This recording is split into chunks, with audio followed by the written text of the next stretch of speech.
How to contact Sephora customer service. Hello everybody, welcome back. If you're also wondering how to contact customer support of Sephora, you may just head over and follow up the steps.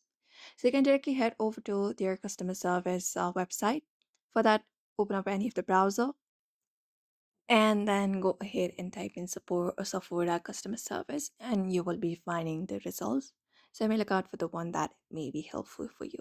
So look out for this option called contact customer service, and when you reach over to the link there you will be finding the number provided by the store. You can look out for the number for your store nearby you. After that, basically contact them directly by dialing the number, or you can look out for the representatives time as well, from when to where. When they are available, just go ahead and do so. Otherwise, you can look out for this option called customer service chat.